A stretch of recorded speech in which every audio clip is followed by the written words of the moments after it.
Want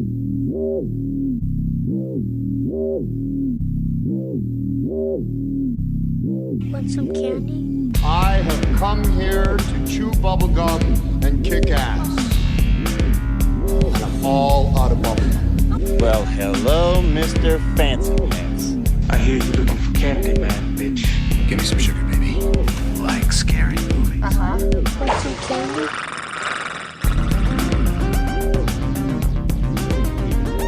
Plenty to say.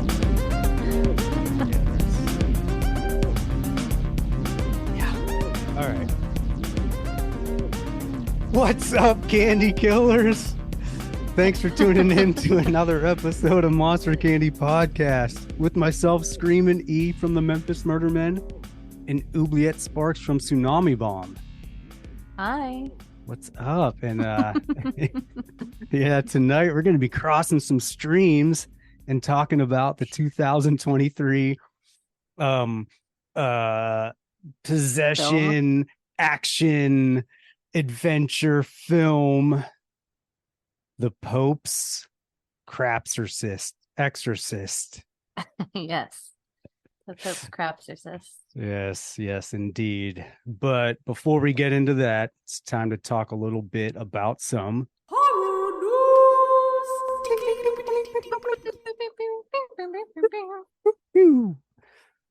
horror news, everybody. What do you got, Oubliette? Mm-hmm. So I only have one. And I found out that there is a new movie from the people who produced Terrifier. Mm-hmm. And also the director of Terrifier did all the special effects and makeup, called Stream. Okay. And so I looked into it because it sounded interesting. It has a lot of actors from other horror movies. Jeffrey Combs from Reanimator, Danielle Harris from Halloween 4, 5, and Hatchet, Mm-hmm. people from It, people from E.T., Sleepaway Camp. I mean, the listers, Right. but definitely some people up there in the horror industry. It seemed like they just took like at least one person in every popular horror movie and cast them in this. So it was interesting. The synopsis and the stuff wasn't giving like a whole lot of information. It just basically says like a family's falling apart, so they decide that they're going to put their work on the back seat, pay attention to family, and basically recreate a vacation from when they were all younger. And I guess they had a great time at this hotel. So it's about them staying at this hotel out in the middle of nowhere. And the synopsis basically says that there's 4 deranged murderers patrolling the halls. So Sounds kind of cool. So it does. And I noticed in all the articles they had links to the social media, and that's where it gets kind of interesting. They have an Instagram page set up and a Facebook page, but the Instagram page was what was kind of interesting. It has interviews with a ton of the actors that are in it, but it shows the killers, and the way it makes it look, it's more of like a game show sort of Running Man situation or something like that. Like it shows the killers and it kind of gives them a level and some points. So there's some sort of Right. game involved in whatever is happening. So I don't know. It could totally suck. It could be cool. It definitely seems like it will be different than what we have been watching a lot of, hopefully. So that could be sometimes good. different can be good. Yeah. So yeah, check it out. Check out the Instagram. It's kind of interesting the way it does. It's just stream franchise. So they're obviously trying to make it a thing because they put franchise in the name.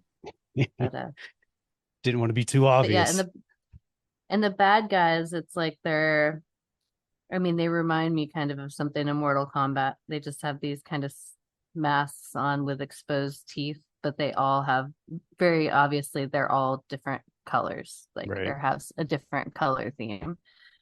So I don't know. It could be really lame. It could be cool, but it's supposed Yeah. to be super gory, so that would be fun. Always good. Yep. Oh, speaking of gory, did I? Hmm. I don't think I talked about this on the last episode, but I watched the full season of Agent Elvis. Oh yeah, you finished it? Yeah, I binged it. It's fucking super gory, like blood everywhere. It's like Interesting. if you mixed, forgot what I told you, like Venture Brothers and fucking Cowboy Bebop and all, that type of deal, Uh-huh. because it's super sexual and extremely bloody. So I was Nice. pleasantly surprised. I was like, oh, so yeah, if anyone hasn't checked that out, check it out. It's actually pretty funny. And Matthew McConaughey does a good job being Elvis. Hmm. So Well, I could totally, yeah. yeah, yeah, he doesn't necessarily It's not sound too like far him, off. right? But he's got that like slow Southern draw, and just Yeah, like So it was amusing. Um, oh, so is that it for you, or you got more? that's all I have, All right. Well, I only have one I thing think. as Other than the orcas. oh yeah, I mean, I do love orcas. I am team orca unless they're communist orcas, then I can't get behind them. Or Marxist orca. Well, yeah, you know. Same difference. Yeah. Um, Otherwise, go team orca for sure. All right. So yeah, I got one thing I saw on Bloody Disgusting a few days ago. I thought it was pretty cool. So Prop Store is auctioning hundreds of screen used items from Poltergeist, The Thing, Friday the 13th, and more. hmm. Yeah. So, I guess it's one of the world's leading film and TV memorabilia company. And they're gonna be doing like a little auction thing. And it says, let's see, the company's annual live auction of film and TV memorabilia will be taking place the beginning of June 28th, with the items on offer expected to fetch over $12 million. So that's a lot. It says over 1,400 rare and iconic lots will be sold during the entertainment memorabilia live auction over 3 days from Wednesday the 28th, June 28th, to Friday the 30th from 8 a.m. Oh wow. each day. Yeah, just when registration opens. So out here, damn. All right, there's a lot of movies. It's Poltergeist, The Thing, the 1982 one, Friday the 13th, Part 7, Friday the 13th, the remake, 2009 remake, Halloween H2O, Cult of Chucky, Freddy vs. Jason, Freddy's Dead, The Twilight Zone series. Again, Friday the 13th, Signs, Critters, Evil Dead 2, Scream, Trick or Treat, The Crow, Saw 4, Wow. Hellraiser, Army of Darkness, and The Addams Family. And then if you go on Bloody Disgusting, it gives like what each item that's going to be auctioned off is for the movie. So, yeah, if you got a bunch of fucking money, I wonder if Nicolas Cage is going to be there. Yeah. If there's 1,400 items and they think that it's going to bring in $12 million, that's $8,500 average per item, guys. Yeah. Oh, so okay. So I'll give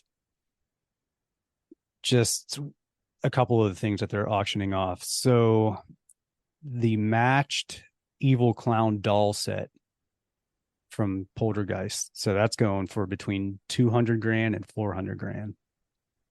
Yeah, easily. It Yeah. might go higher than that. You get people really into that shit. Right. And the spider head from Thing. So that's going for starting at 100 grand. So I mean, there's definitely cool stuff. Way too rich for my blood, but I'm a Yeah. poor, I'm not a rich lizard person. Way here, it says a full-size deadite soldier puppet is only estimated for 2,500 to 5,000. There you go, E. See, that's in my price range. That's like nothing. That's like a Yeah. dinner and some donuts. Yeah. That's probably close to what I've spent on donuts over the last few years. In this economy, yeah. Yeah, seriously. Jesus Christ. Guys, yeah, That, you want to talk about the economy instead of horror movies? Let's fucking go. oh Jesus. my God. It's getting a little fucking crazy. Like, Yes, it is. and you should really know because you fucking run restaurants. So I can only Yeah. imagine what that is like. It's funny because, like if you trace the percent that groceries have been raised since like the 80s Right.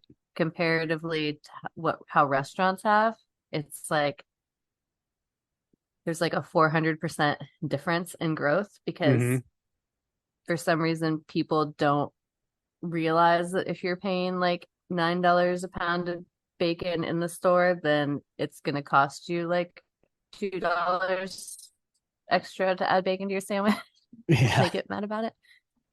Yeah. So it's cool. My job is great. It's really fun doing that stuff and talking to people when they're like trying to complain and say that you're price gouging. And then you add that my restaurants only carry local products from really small farms. Right. And then it's really fun to try to explain to them that we actually should mark up our stuff way, way more than we have and Yeah. that we're barely making a profit. But whatever, stuff your faces, folks. Enjoy the food. Yeah. People need to understand at least a little bit. Do some research, folks. Yeah, just so you know, they're like cutting up the food and prepping it. It's not just like going to the grocery store. Oh, yeah, totally. Oh, I know. So. I've stopped trying to like convince people or argue with people about how running a business, like a small business, works. The argument I always like is like, well, if you can't afford it, then you just shouldn't be a business. I'm like, oh, that's Right. how we're doing this, huh? Okay. Well, sorry too, but if you can't make it your fucking self, you have to pay for it. And a lot of people can't. I was Right. in my favorite bakery the other day, and this woman ordered a croissant, and it's one of those places that has like the best ever, but they laminate that dough probably 50 times. Like it's the kind that has Yeah. so many fucking layers and is perfect and fucking beautiful and worth every penny of the $4. Yep. But she ordered it, and then when they told her total, she like had a fucking shit fit and was like, how can you charge? And it was funny because I usually just like don't say shit because I really, in the real world, stay out of almost any kind of social interaction that I have to or that I can. But like, I finally was just like tired of her screaming at this person at the register. And I was like, have you ever made a croissant? And she just turns around and she's like, excuse me? And I'm like, no, let's talk about it. So you have to have the butter fucking cold as shit, by the way. So you got to be in like an ice cold room. And you've got to press it into this dough. And like every layer is them laminating this dough and like rolling it over and over and over and over and over. Fucking cut it and then bake it. And if you fuck it up, like, which I tried, like every time I try to make them, I have fucked them up. So I will never try again. I was like, it's worth the $4. Yeah. Yeah. That's And so it was funny. I got my stuff. And as I was leaving, she came back in and was like, I just watched a video on how to make a croissant, and you're right. And I'm like, okay. I just walked away. I was like, I wanted to be like, okay, you fucking idiot. yeah. You really went out there and Googled it, and now you feel okay about paying $4 for a croissant. Yeah. Fucking asshat. These same people who are that cheap, they don't even value themselves or their own time because they really would rather do it themselves. And it's funny, like people who spend like 8 fucking hours couponing. It's just like, It's a lot. Like if you have fun doing shit like that, fine. But like all these people who think they're thrifty, you're just actually assholes. That's it. You're not thrifty. You're dicks, and you're fucking up the economy just like everyone else.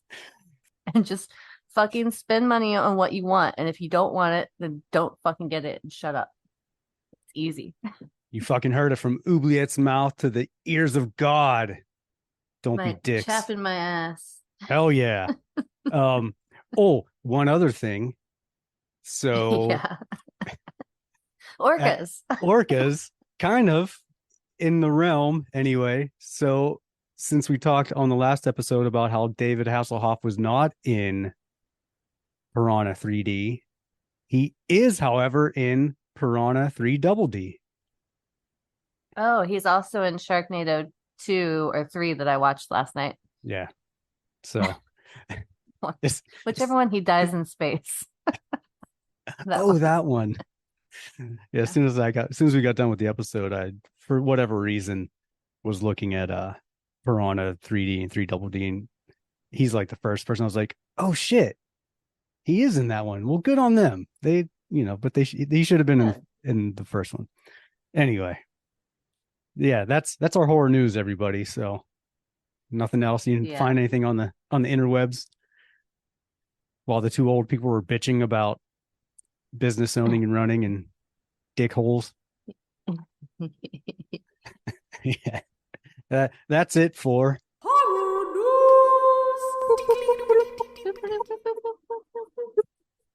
yeah. All right, it's time to get into but first, hold on, Oubliette. I have a question for you. Yeah. What do you get when you cross The Exorcist, Indiana Jones, and Father Guido Sarducci, or for the young kids out there who have no idea who that is, the Mario Brothers? Not this movie, because it wasn't that good. Exactly. Oh yes, Julius Avery. His fucking. What has he done? I haven't even looked. Let's see. Oh, he looks like an awful person just by clicking on this. Has he done anything else? He doesn't even have a little like Overlord. Overlord. Oh yeah. Oh, he did Which, Samaritan. I haven't watched that, but oh no, he's doing a Van Helsing reboot. yeah, don't. No. Don't tell me it's with Hugh Jackman. Is it? He's rebooting Hugh Jackman's Van Helsing, and Fangoria is doing it with him, I think. Yeah, that still doesn't. And Channing Tatum's in it. Is Channing Tatum Hugh Jackman now? Because Hugh Jackman's still alive. Yes, maybe he is. I don't know. Although he was good in 21 Jump Street. I liked him in 21 Jump Street. Oh, he's been working on this reboot for like 6 years too. Yeah. Seems like he's gotten really far. I was not interested in that movie. Really? I liked it. It's fun. It's silly and fun. It's like Romancing the Stone, but Van Helsing. I mean, that's definitely a good description of it. Yeah. And that's what I expected going into it. I wasn't expecting like a horror film. I was expecting like a silly, fun love action movie. Yeah. Yeah, and I like that. I would rather be talking about that right now than what we're going to talk about. As Oubliette sent me in a text message, and as you heard before, the Pope's crap persist. Which, all right, let me read the storyline, because I read it before, like before we started, and it's so much better than the movie. Anyway, inspired by the actual files of Father Gabriel Amorth. Okay. See, raw. Okay, just go fine. Read it, and then I'll say. Chief Exorcist of the Vatican, the Pope's exorcist follows Amorth or Amorte, however you're going to say it in Italian, as he investigates a young boy's terrifying possession and ends up uncovering a centuries-old conspiracy the Vatican has desperately tried to keep hidden. Way better. That description's better than the movie. Everything about the movie is better than the movie. That's what's so fucking enraging about this. Yeah. All right. I don't likes or dislikes first. I just need to talk about this. Okay. What I just found out. So when I watched this pile of shit, I read the synopsis, and I would have been cool if it was an Indiana Jones film. I love this kind of lore. I love all the fucking like fallen angels and demons and all that. And there's so much cool shit you could do with that. Okay, they didn't do that. That aside,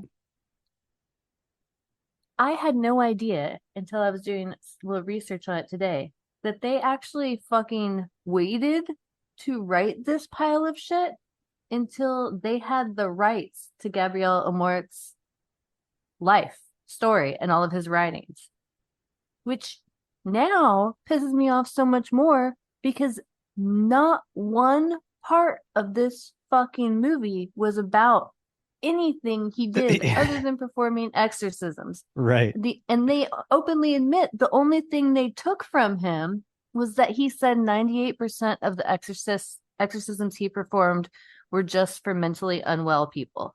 So they waited to get the rights to a dude who performed over 70,000 exorcisms and has probably better stories than anybody ever, used none of those. It just took that one little bit. And then, because Russell Crowe was drinking like cappuccino in Rome and saw priests rolling around on scooters, he decided he wanted to ride a Lambretta. So they just made that a big part of the story.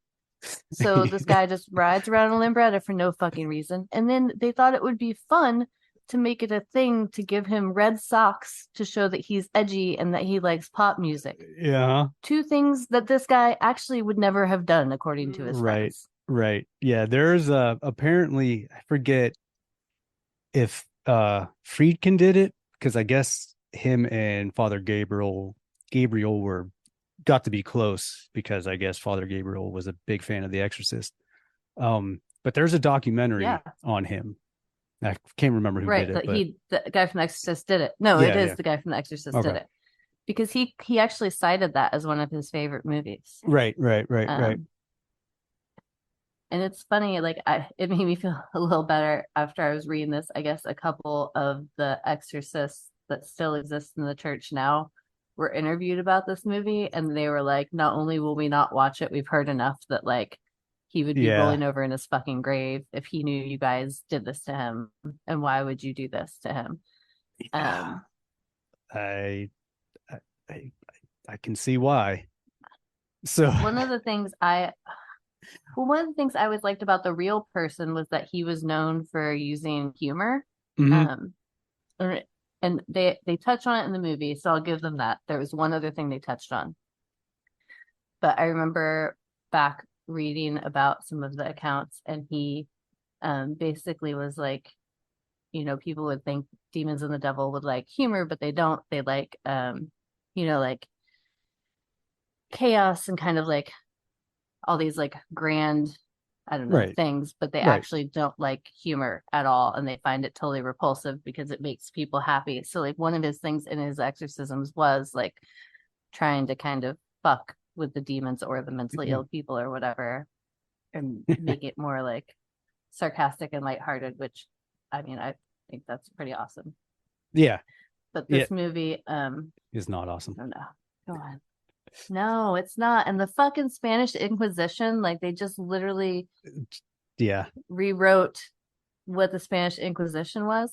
And then so he doesn't know, well, he may know about this now, but the fucking flag they used for the Spanish Inquisition is the motherfucking flag from the video game that I've played, Dragon's Age Inquisition. That has nothing to do with the Spanish Inquisition at all. Yeah. So some fucking PA or whoever they had, some person in art looked up Inquisition, the logo or the flag for the fucking Spanish Inquisition, but really just pulled up the first thing that came up recent and just pulled the flag from Dragon's Age Inquisition, which shows the amount of commitment that was put into this movie just all around in the storytelling and the fucking premise they came up with. 1,000% agree. Like, there's not much I liked about this movie. So the things I didn't like were, I didn't like the kids just because they were annoying, and I thought the son that got possessed, I don't know what it is. It's like they overact.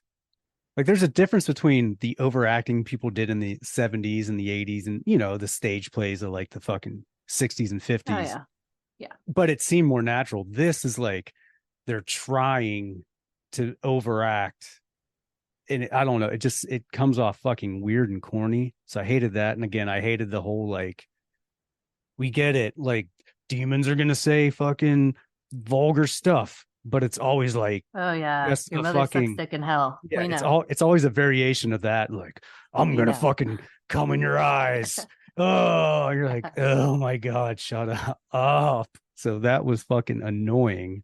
Um, this weird fucking again, another thing with these movies, like I don't know if these people have like ADD or what when they're writing the scripts. You don't need 1,000 different storylines. You got fucking Father Gabriel. He's a ex-soldier, and then the thing, and then Oh his yeah. little like tag team buddy, his little sidekick, also has like a thing, and then there's this the Robin, and you know, like all this shit that's going on, and the constant flashbacks, and I'm like, oh, what are you doing? Just stick with the story. It's interesting enough. You don't need to add this fucking silly shit in there. No, like it's not like you need enough of a backstory to know the demon is going to come after somebody with a backstory. Mm-hmm. That's enough. Yeah. Or if this is really a movie about him, it should have gone through several cases and told a story of his life, but it did not.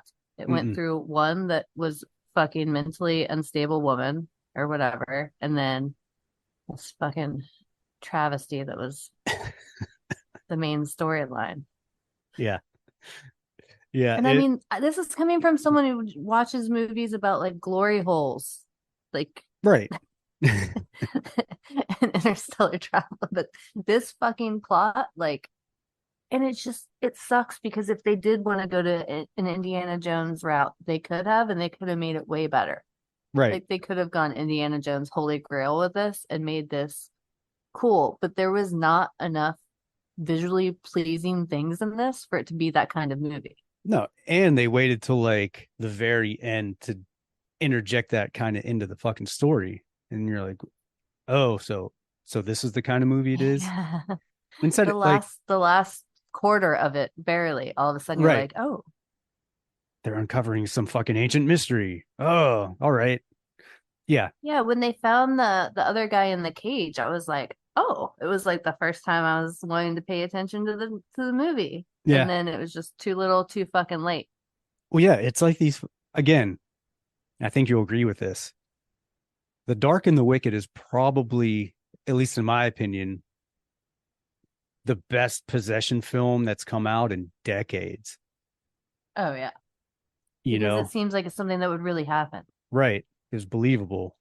Whereas a lot of these things, unless you do something like a Constantine, And it didn't go too artsy.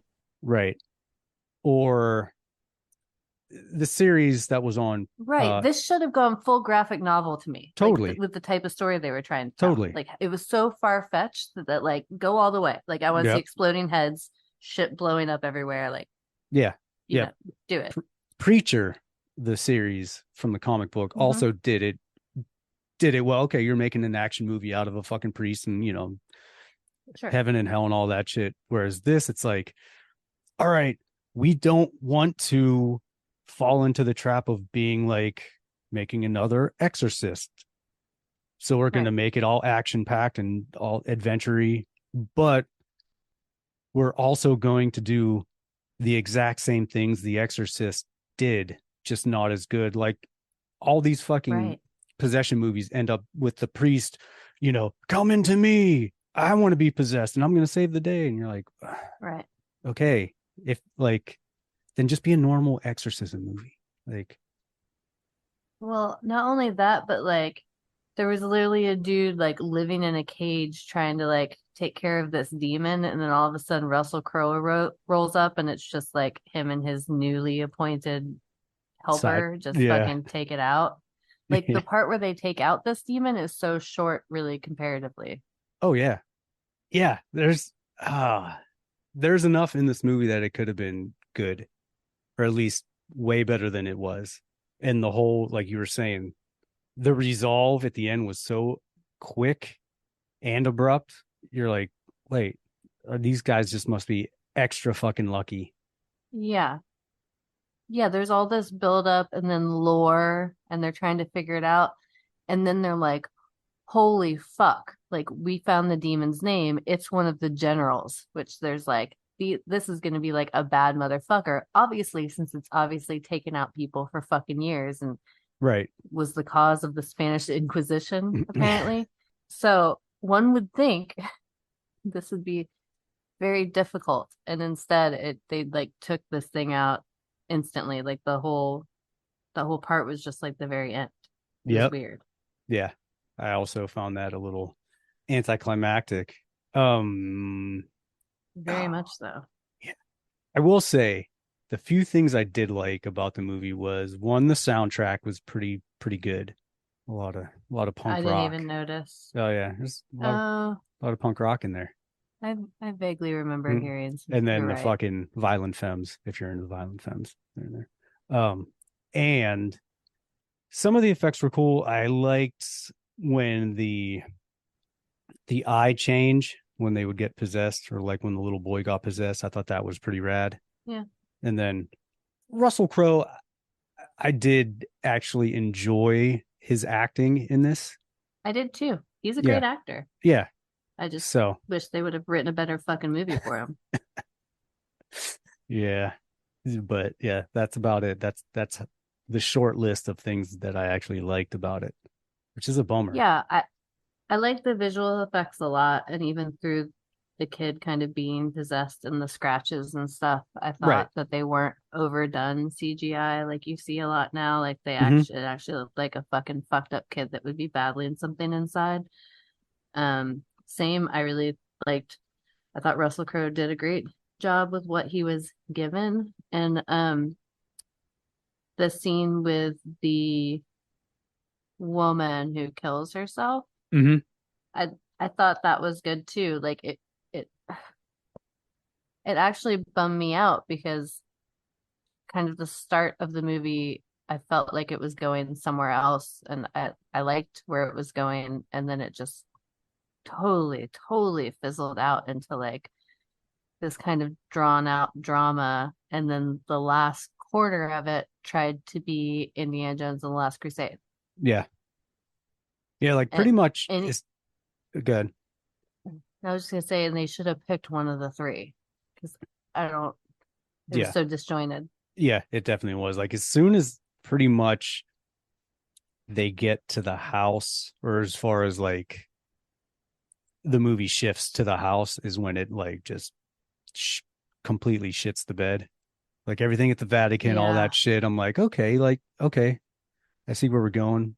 And then once it starts to take place in the house, and then they get to that, Russell Crowe and his sidekick get to the house, it's like, ugh, really? Oh, and I just remember the whole fucking side story of them like trying to get rid of Russell Crowe at the Vatican, but the Pope loves him. And of course, there's like the one weaselly younger shitbag that wants Right. him gone. And then they bring him into the story. And it was like no fucking point to it whatsoever, other than to kind of like have a shitty character get it Yeah. in a way. But it just like there was no satisfaction in this movie. Like they tried, but there just was no like relief at all. Everything they gave you a taste of that you wanted to see more of, they abruptly stopped and like went a different path. So like even the catacomb, or like whatever, they're in that basement catacomb, whatever the fuck it is, with like the other Just priest in this yeah. cage, and it looks so fucking cool. Like that was literally the first time in the movie I like put down my phone, everything else was just looking at it, and I was like, all right, like this is gonna get fucking cool. And man, it almost did, but it was not enough. No. Yeah. Oh, we've had this house. This has been in the weird husband. Oh, that dying whole like story that. too. Yeah, fucking weird. And this house has been in his family for generations, and no one found the fucking giant chamber in their fucking basement. Like, I'm just behind this one and wall. it didn't look like anyone who had been there forever. And not only that, the whole house is fucked up, right? Yeah. Kind Yeah. of. Yeah. It's just. It's But you something. know, once you leave this country, though, there's just like all these giant, dilapidated mansions that Right. everyone knows are haunted. They just know to not go in. Totally. Yeah. They're like fucking Americans, of course. Of course, they show up and go in. So okay, the budget was an estimated 18 million, right? It grossed in US and Canada just under 20 million. So And then it broke even. yeah, worldwide it did 74.5 million, which is good, Oh no, but it made money. yeah, but Yeah, not. but if you would have taken Russell Crowe out of that mix, what would it have done? Oh yeah. Well, I mean, even It wouldn't have hit screens. no. I don't think. I mean, obviously the majority of the money was made overseas, not in the US and Canada. I mean, and that's Yeah. the just under 20 million is in two fucking countries. So Yeah. who knows what it did in each respective country. Yeah, I don't know. Wanna rate this fucking piece of shit? It just makes me so sad because I love this type of stuff and I love this type of lore and like especially because they had the rights to all of his fucking real stories. Like for fuck's sake, Right. what did they do? Well, yeah. I mean, again, it's like, yeah, you get all these movies every handful of years that are like based on this priest or based on this true story.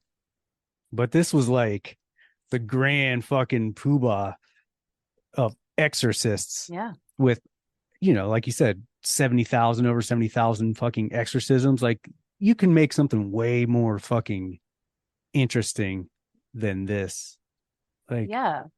Well, or go the Indiana Jones route and just make it totally over the top. But like well, yeah. then you don't actually need all the they don't need his life story. No, All the rights to it. make him a fucking superhero at that point and be like, Right. this is the Exactly. fucking, he's had all these exorcism and he's here to kick ass and fucking, Right. but they didn't. So how many fucking chubby Russell Crowe candy corns are we giving this? I'm giving it 1, and that's just for Russell Crowe.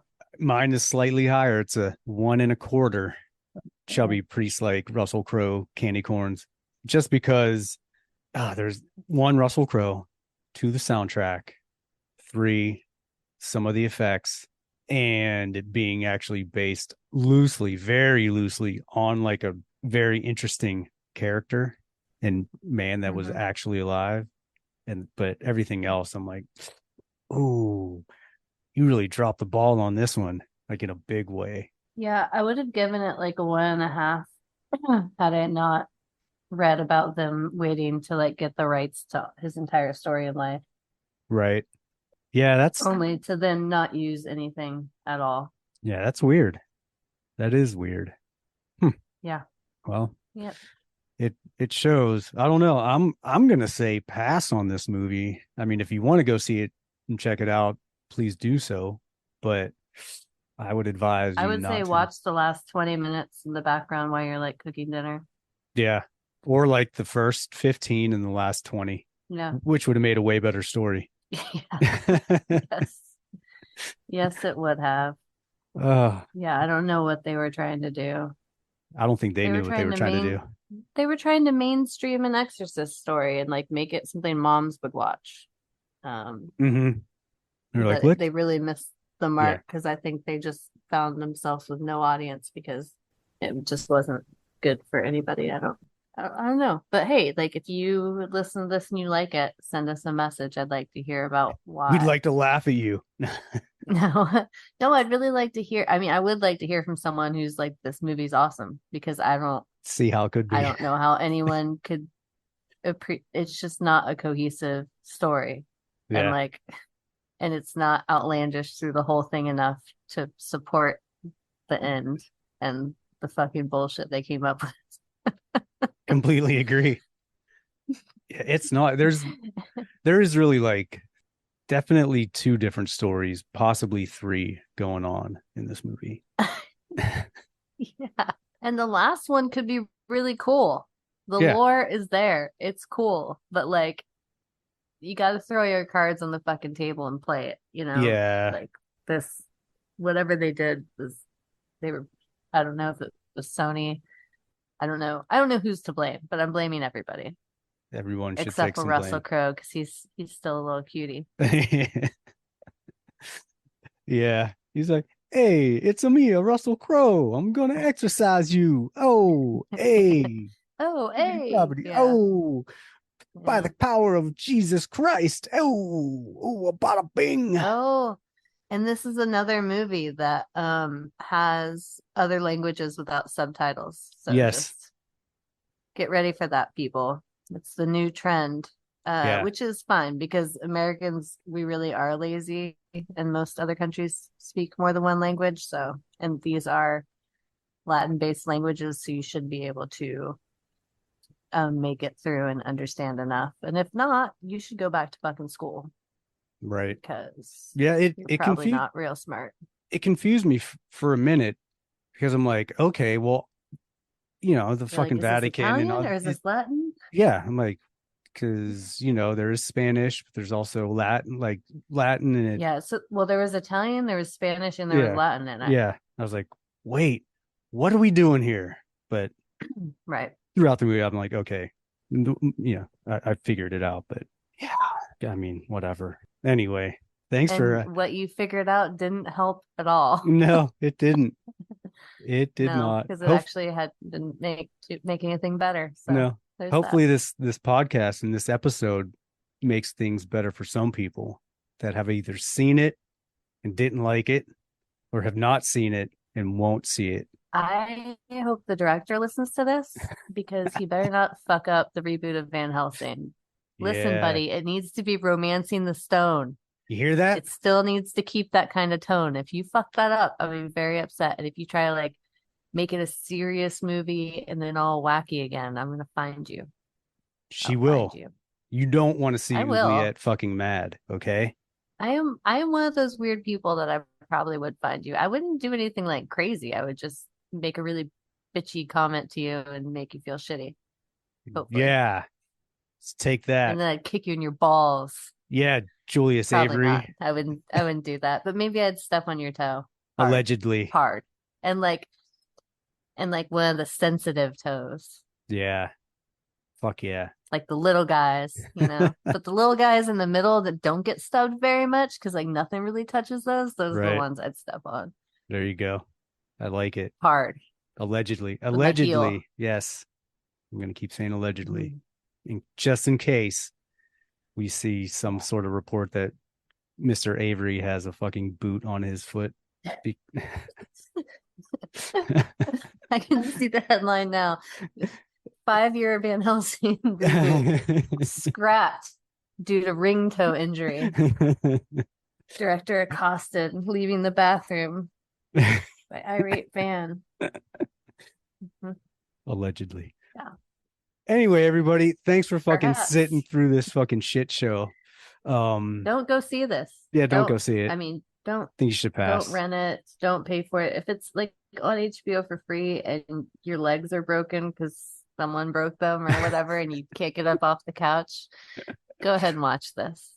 Yeah, and normally when we give something a low score, if it's fun, we're like, yeah, go check it out. It's fun, right? But this, I think, is a hard pass. So it's a snooze fest, really. Most of it's a snooze fest. Facts. So tune in next time for the next episode of Monster Candy Podcast, which hopefully will be about a better movie. And feel free to thank us and send us gifts now that you've dodged that bullet. Perfect ending. All right, everyone. Well, Deuces. hello, Mr. Hey, yo. Fancy. Oh. Oh, I'm an exorcist. Hey. Get that demon out of my face.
just looks that big old storm right square in the eye and he says, "Get away from her, you bitch!"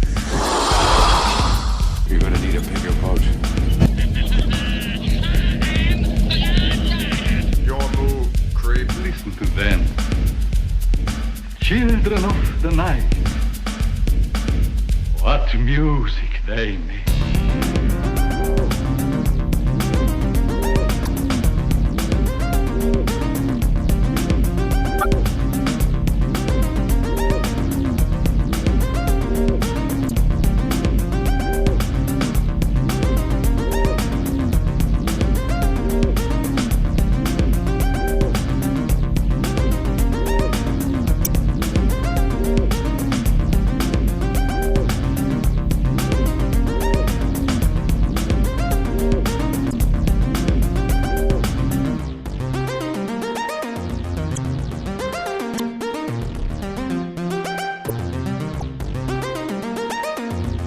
Want some candy?